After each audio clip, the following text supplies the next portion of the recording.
ఇలా ఉంది ఆచరించాలి అని ఎప్పుడైతే మనం మానసికంగా సిద్ధపడతామో 30% ఎనర్జీ వచ్చేస్తుంది.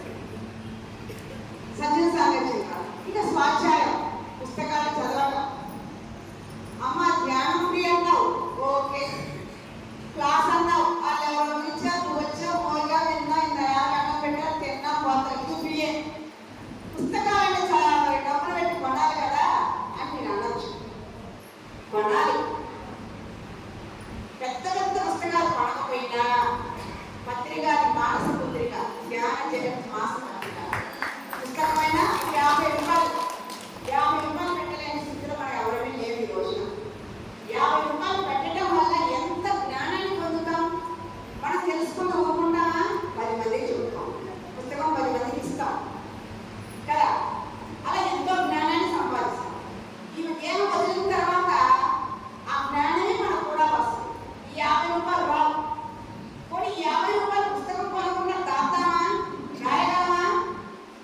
సరే దాస్తామే అనుకో, దాసి దాసి ఏం చేద్దాం? తీసుకెళ్తామా? తీసుకెళ్తాం అనుకుంటా తీసుకెళ్ళిపోండి. ఎందుకంటే అది మీసం, మీ కష్టాలు వద్దంటే నేను ఎవరిని కదా.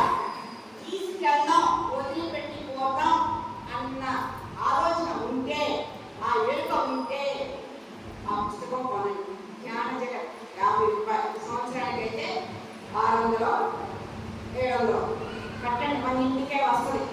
అందులో ఎన్నో అద్భుతమైన విషయాలు. ఒక 5-6 నెలల క్రితం చదువుకున్న వాళ్ళు చదివే ఉంటారు. ఒక పేజీలో ఒక ఆర్టికల్ 2 గొప్ప విషయాలు ఉంటారు. ఇలా ఒక సత్సంగానికి ఒక చిరుడానికి వచ్చాడు. మైకులో చెప్పినా వినవాడు. మరి ఎందుకు వస్తున్నాడు అర్థం కాదు. ఈ వచ్చేవాడు ఒక అతను చూస్తాడు అనమాట స్వామీజీకి. ఎవరిని మీ సత్సంగానికి రోజు వస్తున్నాడైనా అసలు పుట్టు చెవులు ఏం వినపడదు, మరి ఎందుకు వస్తున్నాడు అని పిలుస్తాడు స్వామీజీ. అతను పేపర్ మీద రాస్తాడు, నీకు చెవుడు కదా, వినపడదు కదా, ఎందుకు వస్తున్నావు అని. అప్పుడు ఆయన చెప్తాడు అనమాట ఒక విషయం ఏంటంటే, భౌతికంగా నా చెవుడికి వినపడదు, కానీ ఇలా 100, 200, 400 మందితో కలిసి కూర్చోవడం వల్ల, ఈ పాజిటివ్ ఎన్విరాన్మెంట్ లో ఉండటం వల్ల మీరు చెప్పే జ్ఞానం నా ఆత్మకి చేరుతుంది అని చెప్తారు. అందుకే మనకి అర్థం కాకుండా చిన్న పెద్ద అంశం ఉంటుంది. తారతమ్యం లేకుండా ఏదైనా క్లాసు నెత్తం చూడడం రావడమే అంతే కదా. ఒక అర్థం కాకుండా పర్వాలా, పిల్లలు ఉన్నారు, వాళ్ళకి ఏం అర్థం కాదు, వాళ్ళు మన పైన కూర్చుంటారు. కానీ వాళ్ళకి ఆధ్యాత్మికంగా ఆ జ్ఞానం వాళ్ళకి టచ్ అయ్యి వాళ్ళకి ఒక ఆధ్యాత్మికంగా ఒక రూట్ అన్నది కన్ఫర్మ్ అయిపోతుంది, ఏర్పడుతుంది. అందుకని ఇది గొప్ప విషయం కదా. మేడం క్లాసా, నా సార్ క్లాసా, పూర్వ విన్నాక ఏమీ అనుకుంటాం. ఏమో ఇన్నాళ్ళ సాధనలో మన కొత్త విషయం తెలియచ్చేమో, ఇన్నాళ్ళ సాధనలో కొత్త విషయం చెప్పొచ్చేమో, ఎవరు తెలుసు. అందుకని ఎక్కడ సత్సంగం జరిగినా రావడం, వెళ్ళడం అలవాటు చేసుకుందాం. అర్థమైనా అర్థం కాకపోయినా ఇదో గొప్ప విషయం. ఇంకో గొప్ప విషయం ఏం చెప్పాడంటే, నన్ను దించడానికి నా కొడుకు స్కూటర్ మీద వచ్చి ఇక్కడ దించుతున్నాడు. బండి స్కూటర్ చేసుకొని వెళ్ళే లోపు ఈ మైండ్లో నుంచి వచ్చే 2 మాటలు విని నచ్చి తను సత్సంగానికి వస్తున్నాడు. తను రావడమే కాకుండా తన భార్యని, తన పిల్లల్ని కూడా ఈ సత్సంగానికి తీసుకొస్తున్నాడు అని చెప్పాడు. అంటే ఒక పేజీలో 2 అద్భుతమైన విషయాలు. ఈ పుస్తకం చదవకపోతే మరి ఈ విషయాలు నాకు అర్థమవుతాయా, తెలుస్తాయా? తెలియదు కదా. నేను ఆ పేజీ చదవబట్టే కదా ఇక్కడ ఎంతమందికి నేను చెప్పగలిగాను. చదవకపోతే చెప్పలేను కదా. మరి ఆ పుస్తకం కోసం ఖర్చు పెట్టింది ఎంత? 50 రూపాయలు. ఒక పేజీలో ఇంట్లో దేవుడు పుస్తకం మొత్తం చదివి ఎన్ని అద్భుతమైన విషయాలు ఉన్నాయి, ఎంత జ్ఞానాన్ని. ఒక 100 మంది స్నేహితులు ఉన్నా కానీ ఒక పుస్తకానికి సరి సమానం కాదు. 100 మంది స్నేహితులు ఉన్నారా? నిజం చెప్పండి. ప్రజెంట్ ఏ లేదు, నా ఉన్నా మాట నీ ముందు నీ మాట. వాళ్ళు చెప్పింది అసలు మా తెలీదా, ఇలాంటి ఎన్నో డైలాగ్ అవునా. కానీ పుస్తకం అలా కాదు.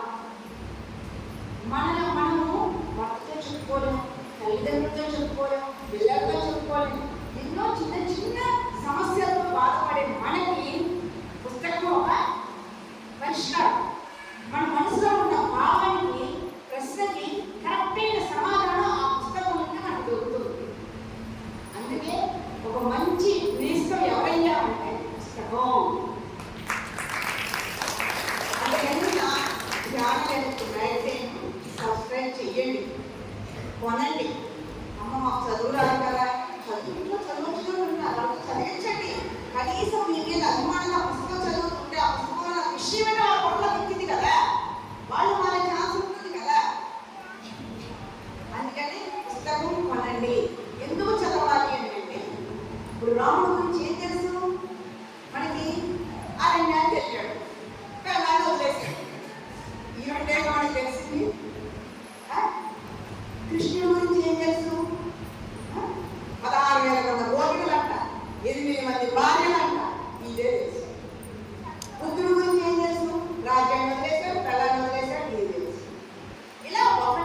ఈయనని ఇక్కడే వదిలిపెట్టిపోతామన్నాడు. అందరూ దయచేసి ధ్యాన జగత్ మ్యాగజైన్కి సబ్స్క్రైబ్ చేయండి. అమ్మ అంత కూడా నేను కొనలేమంటే 10 రూపాయలు, 15 రూపాయలు, 20 రూపాయలు పుస్తకాలు ఉన్నాయి. అయ్యైనా కూడా చదవండి. ఏదో ఒకటి స్వాధ్యాయం అనేది ఉండాలి. అర్థమైందా? ఇంకొకటి, పిరమిడ్ సొసైటీలో పిరమిడ్ మాస్టర్గా ఏ ట్రైనింగ్ క్రియేట్ చేయాలి. ఆ సత్తా మనకే ఉంది. మన సంస్కృతి ప్రకారం మన ఇంటికి ఎవరైనా వస్తే బొట్టు పెట్టి జాకెట్ పెడతాం. పెట్టామా లేదా? కుట్టించుకుంటున్నారు ఎవరైనా? మీరు ఎవరు కుట్టించుకోవడం? మీరు పెట్టి జాకెట్ ఎవరు ఉపయోగపడి చెప్పండి. ఉపయోగపడిన దానికోసం 60-70 రూపాయలు ఖర్చు పెడదామా? చెప్పండి. జాకెట్ 60 రూపాయలు వస్తుంది అసలుకి రాట్లా. 80-100 వాడుతున్నాను. ఆ 100 రూపాయలు పెట్టి 2 పుస్తకాలు వేసి ఇద్దరు వచ్చినా మనం పెట్టి జాకెట్ తీసుకు అభిమానులు తగ్గుతున్నారు. అన్నింటికి వచ్చి కాపు పోయి సాగు పెడుతున్నాం తప్ప ఉపయోగం లేని దానికి రూపాయి ఖర్చు పెట్టాలి. ఉపయోగం ఉన్నదానికి 100, 200, 1000 ఎంతైనా ఖర్చు పెట్టచ్చు. అంటే జాకెట్ మొక్కలు ఉపయోగం లేదు అని దాన్ని మానేయండి. పుస్తకాలు కొనండి. అన్నింటికి ఆడ మగని తారతమ్యం లేకుండా వచ్చినట్టు నేను చాయనీలు పోయితే ఒక పుస్తకం చేతిలో పడుతుంది. సేవ కూడా మానేయండి. నేనైతే తప్పించుకోవాలి ఎక్కడ సేవ. ఇదిగో ఇక్కడ చిగు సేవలు దొరుకుతాయి. ఏం చేయాలి దాన్ని? సెలాగిద్దా? మనిషి ఆడకుంటే 3 అడుగులే ఉంటుంది. సాగదు, సెలాగదు, 150 అయితే రాదు. ఏం చేయాలి? ఆ 150 4 పుస్తకాలు వస్తాయిగా, 4 మాస్టర్లకు ఇవ్వచ్చుగా. జ్ఞానాన్ని ఇద్దాం, జ్ఞానాన్ని పొందుదాం. ఏది ఇస్తే అదే వచ్చింది. అందుకని జ్ఞానాన్ని ఇద్దాం, జ్ఞానాన్ని పొందుదాం. ఎందుకంటే జ్ఞానం ఉంటే దుఃఖం ఉండదు. అందుకని దయచేసి ధ్యాన జగత్ మ్యాగజైన్ని కొనండి, చదవండి. ఇది ఒక విషయం. ఇంకొకటి నేను ఇంత చెప్తున్నా, నవంబర్లో పద్మసారి పుట్టినరోజు సందర్భంగా 24 గంటలు అఖండ ధ్యానం మహేశ్వర మహాపిరమిడ్లో అని బాగానే ఉంది. కానీ పిరమిడ్ ఎంతో కోట్లు పెట్టి మనం రెగ్యులేషన్ చేయించుకున్నాం. లాస్ట్లో ఒక చిన్న మెడ ఆగిపోయింది. 1% వరకు ఏంటంటే ఏసీ పెట్టాలనుకోని అంతా క్లోజ్ చేసాం. ఏసీ పెట్టాలి. 1 గంట కూడా కూర్చొని దానిలో వేరే చేస్తాను. మరి నేను ఇంతమంది కూడా కలిసి ధ్యానం చేయాలంటే ఏసీ పెట్టుకోవాలి. మరి పెద్దాడు బాత్రూమ్కి వెళ్ళాలంటే అక్కడ ఎక్కడో ఉన్నాయి. ఇక్కడ నుంచి లెగిసి పిరమిడ్ బయటకు వచ్చి అంత దూరం పోయేలాగా ఆపుకోలేకపోతున్నాను, ఇబ్బంది పడిపోతున్నాను.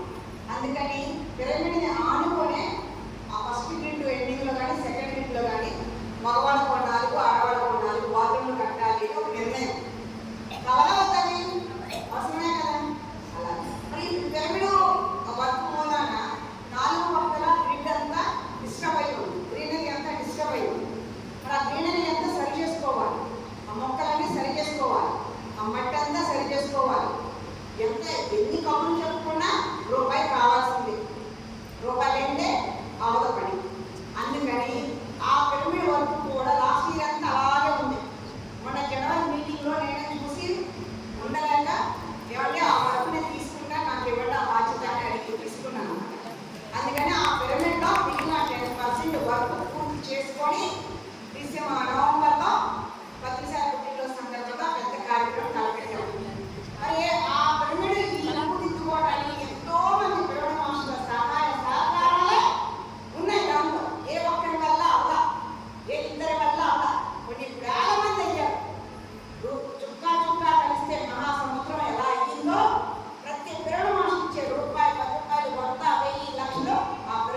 క్లాస్ బిల్డింగ్ అనేది ఏంటంటే చాలా పాతది.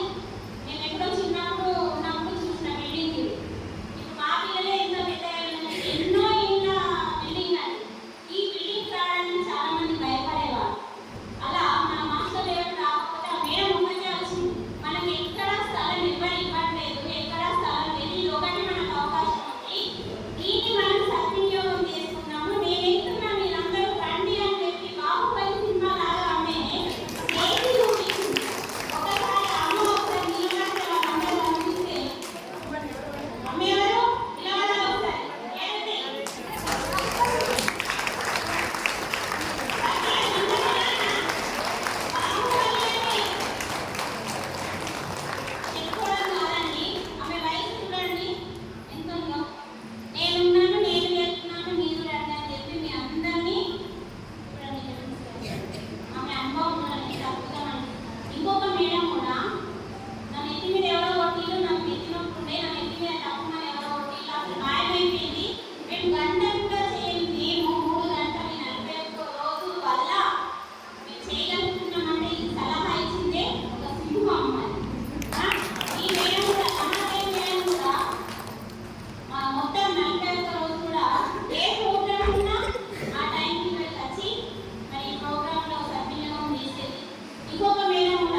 ఎన్నోసార్లు ఎందరో దగ్గరికి వెళ్ళి అంటే చాలా మంది బయట ఉంటారు ఏంటంటే మాకు ఎవరు లేరు సహాయం చేయడానికి.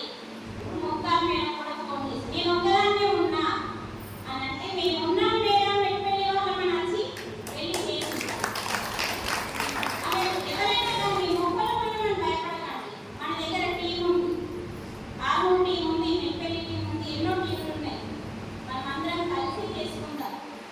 కానీ చక్కగా ధ్యానం అనేది ఎంత ఇంపార్టెంటో చాలా మందిని మనం క్లాసెస్ చేస్తున్నాం. చాలా మంది చేస్తున్నారు, ప్రతి ఒక్కరు మంచిగా క్లాసులు చేస్తున్నారు. కొంచెం ధ్యానం తక్కువ అయిపోతుంది. అందుకని ఏ పని కావాలన్నా ఇప్పుడు ఈ రోజు నిరూపణ జరిగిందా లేదా 41 రోజు మనము మండల దీక్షగా ఒక జాగలో మనం అందరం కలిసి సామూహికంగా ధ్యానం చేస్తేనే జరగలేని జరిగింది కదా. అంటే ధ్యానానికి ఎంత శక్తి ఉందో కొంచెం బాధ వాళ్ళకైతే అర్థమైపోతుంది. కొంచెం సంవత్సరం నుంచి 6 నెలల నుంచి ఇప్పుడు వచ్చిన వాళ్ళు ఉన్నారు. మన మెట్పల్లి మాస్టర్లు కొందరు కొత్త వాళ్ళు ఉన్నారు. మీకు ఏ హెల్త్ ప్రాబ్లమ్స్ ఉన్నా కూడా దాని కొరకి కాకుండా నా అంతరంగం శుద్ధి కావాలి. ఇల్లుని శుద్ధి చేయాలంటే ప్రతిరోజు 2 సార్లు మొత్తం కదా ఇల్లు, లేదా ఇల్లు ముందుకుంటే ఉండలేమమ్మా. ప్రతిరోజు ఒక చీపిరి కట్టతోని ఇల్లుని 2 సార్లు ఉదయం తిని వెళ్ళలే 2 సార్లు. ఎందుకంటే మీరు కూడా మీ అంతరంగంలో శ్వాస అనే చీపిరి ఉంది, అది కూడా 2 సార్లు మీరు అంతరంగాన్ని శుద్ధి చేసుకోవాలి. ఇల్లుని ఇలా శుద్ధి చేస్తున్నారో ధ్యానం అనేది తక్కువ చేయద్దు. ధ్యానం ఎంతెంత పెరుగుతుందో వాక్ శక్తి పెరుగుతుంది, నీ లోపల శక్తి పెరుగుతుంది. నీ భర్త మారకపోతే నీ ధ్యానం కానీ నా భర్త మారాలని ధ్యానం చేయాల్సిన అవసరం లేదు. మీ సమయం పెంచండి చాలు.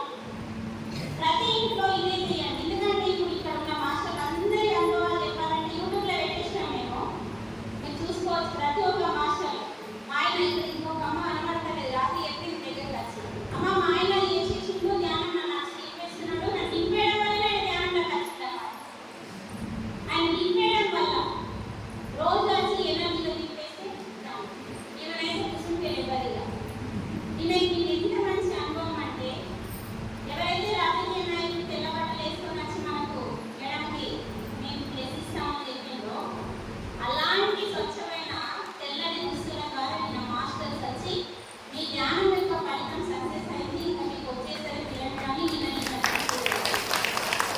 అంటే ధ్యానాన్ని మనం ఎప్పుడు తక్కువ అంచనా వేయద్దండి.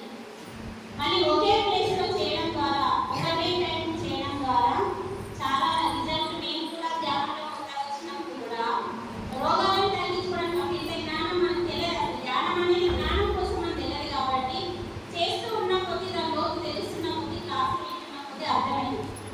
కానీ ఎవరు కూడా ఇందాక ఒక మేడం చెప్పింది, మేడం నా కళలో కనబడ్డది ఇప్పుడే మేము ఫోన్ చేసినప్పుడు ఇదే కదా నా కళలో పిరమిడ్ కనబడ్డది మేడం, ఆ కళలో కనబడ్డ పిరమిడ్ సక్సెస్ అయిపోయింది మేడం అని. చూడండి ధ్యానం యొక్క పవర్ ఎలా ఉంటుందంటే మనం ప్రాపంచిక పనులు ధ్యానంలో అడగాల్సిన అవసరమే లేదండి. ధ్యానం యొక్క సమయాన్ని మనం పెంచినప్పుడు మన ఇల్లు శక్తిగా మారి శుద్ధి చేయడం జరుగుతుంది. ఇల్లుని నీళ్ళతోనో సరుకుతోనో లైజాన్తోనో డేటాతోనో శుద్ధి చేయడం కాదు, విశ్వశక్తితోని శుద్ధి చేసినప్పుడు జరగని పనులన్నీ కూడా జరుగుతాయి. అందుకని ప్రతి స్త్రీ ఇంట్లో ధ్యానం అనేది ఎంతో అవసరం అనే పత్రి గారు 2019లో మహిళా ధ్యానం చిత్రాలు పెట్టడానికి కారణం ఏంటంటే మనలో ఉన్న శక్తిని మేల్కొల్పి దాన్ని మనం ఉపయోగించుకోవాలి. మనకు తెలియదు ఆ విషయం, ఆయన వచ్చి చెప్పేదానికి మనకు తెలియలేదు. అందుకని మనం ధ్యానము ఎక్కువ సమయం ఖచ్చితంగా ప్రతి ఒక్కరు కొత్త ఉన్న వాళ్ళంటే 1 గంట తర్వాత వాళ్ళే నేర్చుకుంటారు. కానీ పాత మాస్టర్లు పౌర్ణమి మెడిటేషన్ మానద్దండి. మన మెట్పల్లిలో ఖచ్చితంగా పౌర్ణమి మెడిటేషన్ జరగాలి, అమావాస్య మెడిటేషన్లో ఖచ్చితంగా జరగాలి. దాని ఒక పవర్ మనం పోయిన క్లాస్లో తెలుసుకున్నాం, పోయినసారి క్లాస్లో తెలుసుకున్నాం పౌర్ణమి యొక్క ఎనర్జీ ఎంత ఉంటుందో. అందుకని మేము ఇప్పుడు ఏం చేస్తున్నామంటే ప్రతి గ్రామంలో ఫస్ట్ సజన సాంగత్యానికి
దగ్గరికి వెళ్తుంది, ఫలితం కూడా తర్వాత అక్కడ నుంచి వస్తుంది.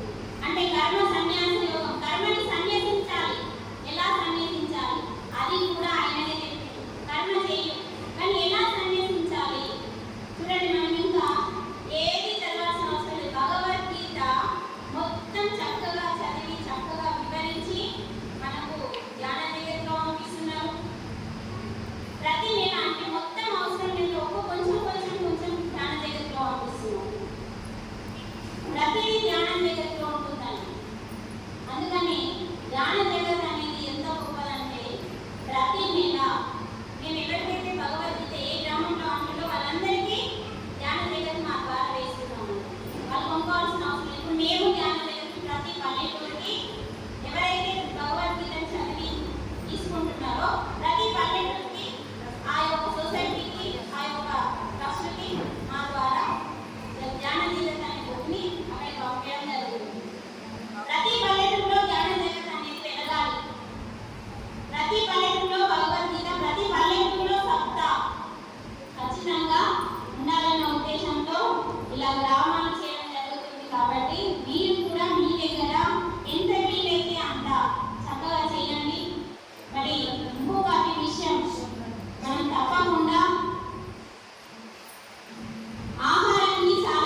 కానీ మీ ఎదుగుదల ఆగిపోతుందని కొంచెం ఒక చిన్న ఆలోచన చేయండి.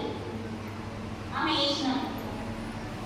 అలా ఎందరో మాస్టర్ల యొక్క అనుభవాలు చక్కగా ఉన్నాయండి. మరి మనం కూడా సజ్జన సాంగత్యానికి స్వాధ్యాయం ఏం చేస్తుందంటే మిమ్మల్ని లోపల ఉన్న జ్ఞానాన్ని బయట తీస్తూ మిమ్మల్ని ఉత్సాహపరుస్తుంది. అసలు ఆ బుక్కులో ఎలా చదవాలో మనకు అర్థం కాలేదు. ఏదో చదివేస్తుంది కానీ అర్థం కాకపోతుంది. కానీ ఒక బుక్కుని చదివేటప్పుడు దాంట్లో లీనమై చదివితే ఆ బుక్లాగా మనం అందులో ఉన్న జ్ఞానం అంతా రిపీట్ అయిపోతుంది. అసలు ఏమి తెలియకపోతుంది, ఏమి వినిపించకపోతుంది. అంత అద్భుతంగా చదవడం కూడా మనం ప్రతిదీ వంటేలానే తెలుసుకోవాలి. ఎలా వడ్డన చేయాలి, అక్కడ నిలబడి నేను వడ్డన చేస్తాను కుదరదు. ఎలా వడ్డన చేయాలి, ఇంకా చుక్క కింద పడకుండా ఎలా చేయాలి అంటే ప్రతి దాంట్లో అమ్మ కంటే ఎక్కువగా నాన్న కంటే ఎక్కువగా నేర్పిండు బ్రహ్మర్షి పితామహ. మరి అంత గొప్పవాడు, ఎంతో జ్ఞానాన్ని మనకి ఇచ్చిండు. ఆ జ్ఞానాన్ని మరి 18 ఆదర్శ సూత్రాల రూపంలో మనకుంది. ఎక్కడైనా కానీ మన ట్రస్ట్ ఉంది అంటే చిన్నదానికి పెద్దదానికి మనం డిస్కషన్ గొడవలుగా వెళ్ళకుండా కొంచెం సర్దుగా పోదామండి. అంటే ఏదో జరిగిందిలే మళ్ళీ కలిసి చేద్దాము అనుకుందామే కానీ దాన్ని మెల్లగా చేసుకొని మరి దూరం చేసుకోవద్దు. మనం కలిసి కట్టుగా చేస్తేనే ఏ పనైనా ఏ గ్రామంలోనైనా ఏదైనా కావాలి, ఆధ్యాత్మికంగా ఇది కావాలి అంటే మనం అందరం కలిసి చేస్తేనే అవుతుంది. కాబట్టి చిన్నదానికి పెద్దదానికి మనం పెద్దగా తీసుకోవద్దు, వదిలిపెడదాం.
ప్రతి క్షణము మనల్ని చెక్ చేసుకోవడం.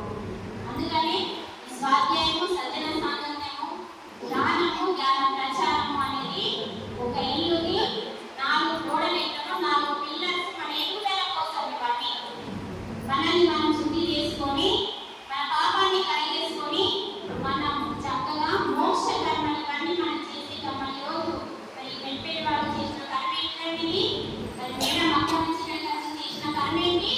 సత్యకర్మ, మోక్ష కర్మ. మరి 3 కర్మలు ఉన్నాయి మనకి. తింటేనేమో పాపకర్మ, ఒకరికి మంచి చేస్తే పుణ్యకర్మ. మరి ఇలాంటి జ్ఞానాన్ని, ఆత్మ జ్ఞానాన్ని, జీవుడే దేవుడు, ఆత్మే పరమాత్మ అని ఎక్కడైతే జ్ఞానం, ఆత్మ జ్ఞానం, ఆత్మ విద్య బోధించబడుతుందో ఇదంతా మోక్షకర్మ, ఇదే సత్యకర్మ. అందుకని పత్రిసారి మనందరినీ పుణ్య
శ్రీనివాస్ పత్రిజీ గారు, అమ్మ వర్ణమాల పత్రిజీ గారు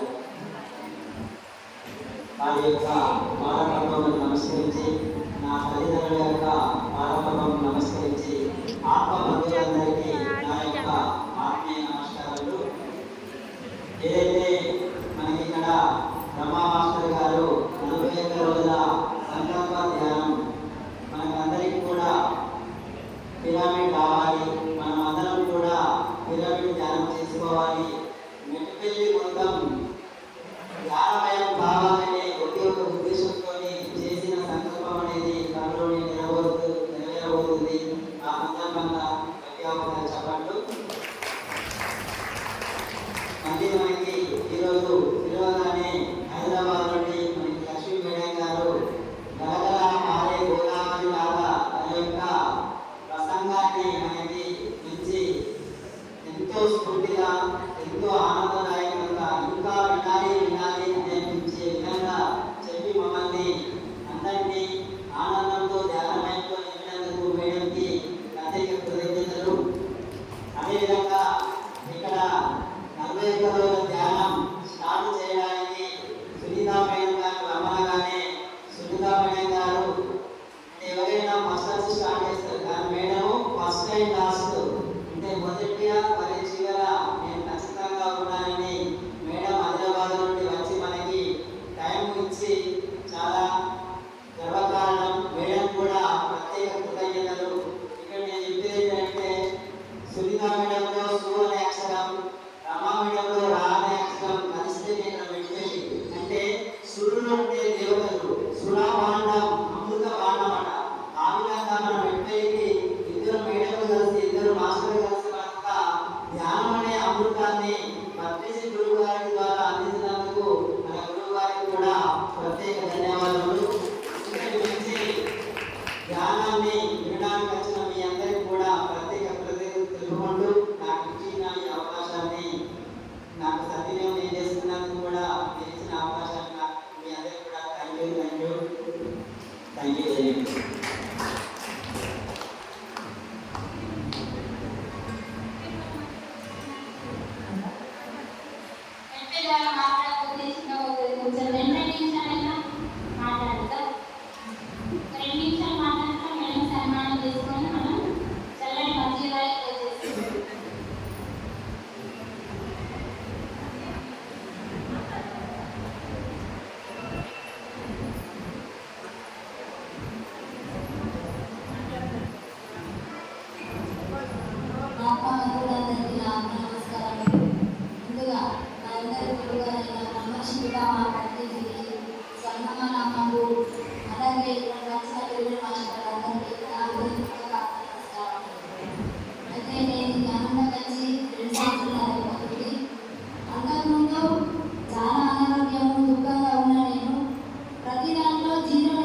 తీసుకుంటున్నారో తెలిసిందంట.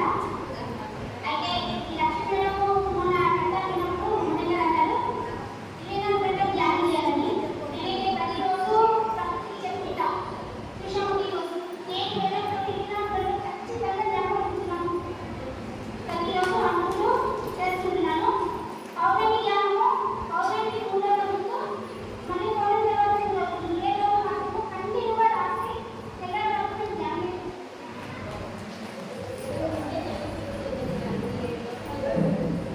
ఇంతటి అవకాశం ఇచ్చిన ఈ 40 ధ్యానం చాలా అద్భుతమైన అందరికీ ప్రతి ఒక్కరికి అనుభవాలు వచ్చాయి. కానీ కొందరు చెప్పలేదు, కొందరు చెప్పలేకపోతుంది.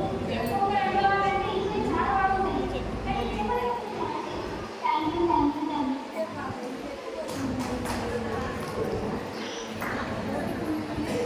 Thank you.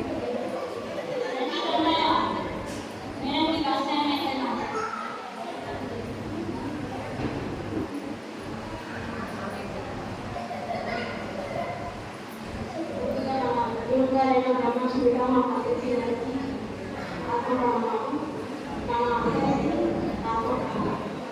నేను ధ్యానంలో వచ్చి 7 సంవత్సరాలు అవుతుంది. నేను ఎట్లా వచ్చినా నాకు తెలియదు. ఎందుకంటే నేను ఈ సమస్య అంటే మా అత్తమ్మ గురించి నేను ఎక్కువ ఆలోచించలేదు. నా గురించి నేను ఎప్పుడూ ఆలోచించడం లేదు. నేను పూజ చేసినా కానీ వాళ్ళని చూసుకునే శక్తి ఇవ్వాలి ఆలోచించడానికి, కానీ నా గురించి అసలు ఆలోచించడానికి కాదు. ఎందుకంటే వాళ్ళని చూసుకోవాలి కదా, నా బాధ్యత కదా అనుకునేదాన్ని. అలా జ్ఞానం వచ్చిన కదా మేము అనుకున్నాం తెలియదు, కానీ నా బాధ నాకు నేను ఎట్లా అని ఆలోచించదాన్ని. మెల్లిమెల్లిగా వాళ్ళు చెప్పిన కాబట్టి మన సమస్యలు గుర్తించుకున్నాం ధ్యానం కదా అని అనుకొని చేయడం చాలా ఇష్టం. పొద్దున నుంచి ఇలా చెప్తూ ఉన్నది లక్ష్మీ చాలా కృతజ్ఞతలు. రెండు కళ్ళు తిను అన్నం తిని కూడా మేము కూర్చోలేకపోతున్నాం. కానీ మేడం అయితే పొద్దున నుంచి ఇలా నిలబడి చెప్పాలి నాకు తప్పని అనిపిస్తుంది. మేడం మొత్తం నిలబడి చెప్తుంది. చాలా థ్యాంక్ యూ.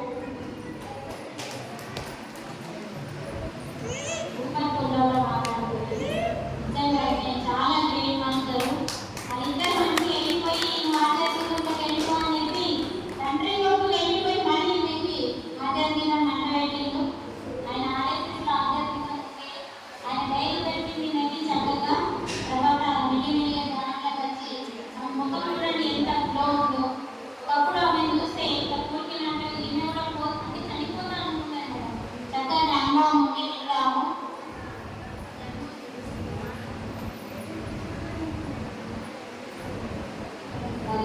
మనందరి విశ్వవిద్యాలయ మంత్రి గారు ఆత్మప్రణామాలు.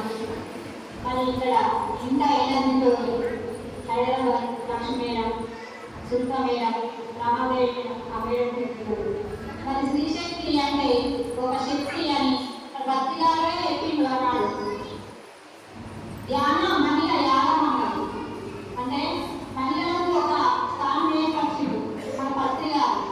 మన శక్తి ఏంటో ఇప్పుడు నిరూపించారు మీరందరూ శక్తిమాన్. మరి అంత రోజు అఖండ ధ్యానం ఉంటే అదొక యజ్ఞానికి వస్తుంది. మరి యజ్ఞాన్ని ఎంతో విజయవంతంగా పూర్తి చేసిన ఈ మెట్పై ధ్యానులందరికీ ఆత్మప్రణామాలు. మరి ఇలా ఒక మెట్పైలో కాదు, ఇట్లాంటి కార్యక్రమాలు అన్ని గ్రామాలకు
అందామే ఎదగమని మొక్క నీకు చెబుతుంది, ఎదిగిన కొద్దీ ఒదగమని అర్థమందులో ఉంది. అపజయం కలిగిన చోటే గెలుపు పిలుపు వినిపిస్తుంది. ఆకులన్నీ రాలిన చోట కొత్త చిగురు కనిపిస్తుంది.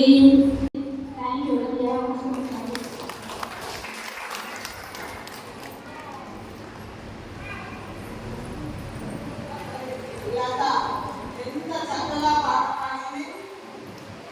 ఎంత చిన్న వయసు ఆమెది. 35 సంవత్సరాల వయసులో భర్తను కోల్పోయింది. 7 సంవత్సరాలకి వాళ్ళ ఒక్కడే ఒక అబ్బాయి, ఇంజనీరింగ్ చదువుతున్న అబ్బాయి. అబ్బాయిని కోల్పోయింది. ఆమెను చూస్తే ఆమె ఎంత దుఃఖంతోనో ఏడుస్తూనే ఎప్పుడు ఏడుస్తూనే ఉన్నది. అలా ఒక్కడే ఒక అబ్బాయి, ఇంజనీరింగ్ చదువుతున్న అబ్బాయి.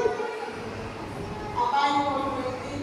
ఆమెను చూస్తే ఆమె ఎంత దుఃఖంతోనో ఏడుస్తూనే ఎప్పుడు ఏడుస్తూనే ఉన్నది. అలా పచ్చని ఆమెను పట్టుకొని నేను వదలలేదు. ఫోన్ చేసి ఆమె బాధ కలిగినప్పుడు నాకు ఫోన్ చేస్తుంటే ఫోన్ చేసి అలా అనుకుని అంతే. నేను అలా అన్నాను కథం. నేను చెప్పింది గంటన్నర వింటుండే తప్ప ఏం మాట్లాడదు. నేను ఏదన్నా కొంచెము మనమే తెచ్చుకున్నాం లతాని, నేను మనమే తెచ్చుకున్నాం, మనమే డిసైడ్ అయ్యి వచ్చినాము. మనం ఎదగడానికి వచ్చినాము. మన ఆత్మ గోల్ ఎదగడానికి వచ్చింది. అందుకే వాళ్ళు మనం బంధాల నుండి మనం విముక్తులు చేసి వాళ్ళ జ్ఞానాన్ని వాళ్ళు వెళ్ళిపోయిండు అని నేను అనగానే ఆమె బాధని చేసుకుని కట్టేస్తుండే తప్ప ఏం మాట్లాడుకో. అలాంటి లత అద్భుతంగా ఒక 2 సంవత్సరాలనే ఇంత బాగా ఎదిగి క్లాసులు చెప్తుంది, జ్ఞాన ప్రచారం చేస్తుంది. వాళ్ళ కూర్చొని నేను ఏం అడగలేదు, ఏం జరిగిందని సంగతి కూడా నాకు తెలియదు. 2 సంవత్సరాలు వాళ్ళ ఊరు ఆమె జ్ఞాన ప్రచారం చేయాలి, మా ఊరంతా జ్ఞానులు కావాలి, అక్కర అంటున్నారు. నేను తర్వాత భయపడుతుంది. నేనే వాళ్ళ ఇంట్లో అందరినీ పరిచయం చేసుకొని, చుట్టుపక్కల వాళ్ళని పరిచయం చేసుకొని, అందరితో మాట్లాడి స్కూల్కి వెళ్ళి స్కూల్లో విడి చేసిన వాళ్ళ దగ్గరికి వెళ్ళి విడి చేసిన వాళ్ళ దగ్గర అందరికీ క్లాసులు చెప్పుకుంటూ రావడం జరిగింది. తర్వాత ఇక ఆమె కొంచెం ధైర్యం వచ్చింది. ఆమెకు అని ఇట్లా తొంగి చూస్తే వాళ్ళు వచ్చి మేము పోయేసరికి తొంగి చూస్తే నేనే పంపించాను. పెద్దమ్మ బాగున్నారా, అమ్మ బాగున్నారా, అక్క బాగున్నారా అని వాళ్ళు అన్నట్టు అట్లా అక్కడ ఊర్లోనే ఆమె బయటకు రావడానికి భయపడ్డది, మాట్లాడడానికి భయపడ్డది. మా ఊరంతా జ్ఞానులు కావాలి, శాకాహారులు కావాలని తపన, చెప్పాలంటే భయం. మేము